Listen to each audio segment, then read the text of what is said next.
Desde que tengo memoria, el bosque del cedro ha sido una línea que nadie cruza en San Esteban. Es un lugar al que no se entra sin un propósito, y mucho menos cuando cae la tarde.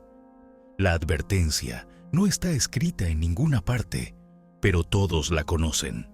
No se grita, no se comenta en voz alta, pero vive en cada mirada de los viejos cuando alguien nuevo pregunta por la vereda que se pierde entre los árboles. Dicen que si el bosque te ve, no te deja salir. Y eso no lo dice un loco en la plaza ni un borracho a medianoche. Lo dicen todos. Lo dicen con los ojos cuando el silencio pesa.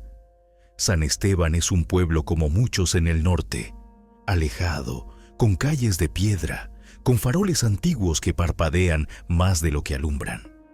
Tiene una plaza donde los niños juegan hasta las 6 y donde los ancianos se sientan a verlos sin decir palabra.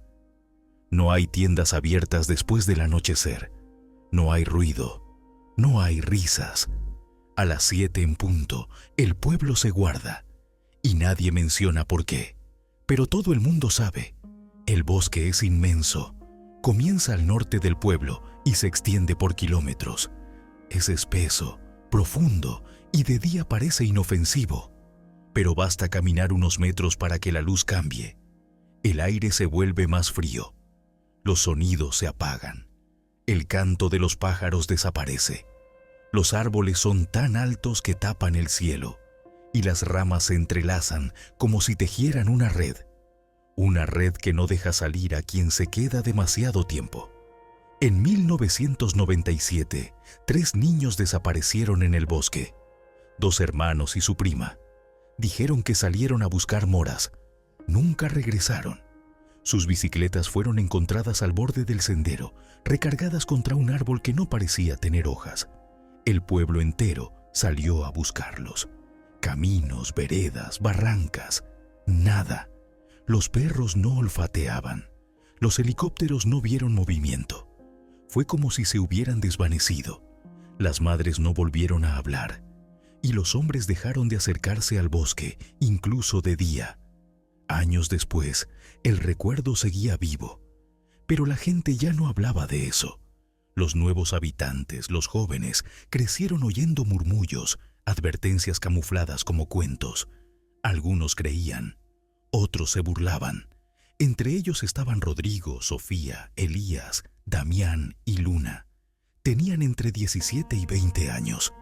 Eran amigos desde la secundaria y habían formado un canal donde exploraban sitios abandonados. Ya habían visitado fábricas oxidadas, estaciones de tren olvidadas y casas con leyendas. Pero querían más. Querían un lugar que provocara miedo real, que tuviera historia, algo que no solo asustara, sino que dejara huella. Fue Rodrigo quien propuso ir al bosque del cedro. Dijo que había leído sobre él en foros cerrados, que algunos decían que era un punto de energía, que otros hablaban de desapariciones, que incluso había quienes aseguraban haber visto figuras entre los árboles. No tenían intención de quedarse a dormir. Solo querían grabar algunas tomas, caminar un rato y salir antes de las 6. Nada más. Salieron un sábado al mediodía. Llevaron mochilas, baterías extra, 2 cámaras, comida y linternas. Rodrigo manejaba. Llegaron a San Esteban poco antes de las 3. El pueblo los recibió como un cuerpo rechaza algo que no le pertenece. No hubo palabras, solo miradas. Nadie les dio la bienvenida. Nadie sonrió. Nadie les advirtió nada. Pero todos los miraron, con esa mezcla de lástima y resignación. Estacionaron el coche en una calle lateral y caminaron hasta la entrada del bosque. Era una vereda antigua, de tierra apisonada, flanqueada por árboles que parecían más viejos que el pueblo mismo. Pasaron la reja oxidada y comenzaron a grabar. El sol aún estaba alto, pero dentro del bosque la luz ya era distinta. No era sombra, era otra cosa, una especie de filtro gris que opacaba los colores. Durante los primeros minutos, todo fue normal. Caminaban, bromeaban, hablaban a la cámara. El sonido de sus pasos sobre las hojas secas era lo único que se oía. Luna tomaba fotos, Elías probaba ángulos, Damián hacía comentarios para romper la tensión. Sofía estaba callada. Desde que entraron, algo no le cuadraba. El aire no olía a tierra, no olía a nada, y eso le ponía la piel de gallina. A los 20 minutos encontraron una cuerda colgando de una rama baja. Era delgada, parecía hecha a mano. En el extremo tenía pequeñas campanillas oxidadas. Nadie las tocó, pero cuando Rodrigo pasó cerca, sonaron. Fue un tintineo leve, casi infantil. Todos se detuvieron. El sonido no venía de la cuerda, venía de todas partes, como si se replicara en el aire. Elías revisó su GPS. Ya no marcaba su ubicación. Decía que estaban fuera del área mapeada. La pantalla mostraba una mancha verde sin señal. La brújula giraba sin sentido. Sofía dijo que era mejor regresar. Rodrigo dudó. Luna se adelantó. Dijo que veía un claro entre los árboles. Caminó hacia él y desapareció. Los demás corrieron tras ella. No tardaron ni 10 segundos, pero cuando llegaron al claro no había nadie. Solo árboles, silencio y una sensación. No era solo que faltara Luna, era que el lugar mismo parecía vacío de vida. La llamaron, gritaron, buscaron entre los arbustos. Nada, ni un sonido, ni una pisada, ni un trozo de ropa.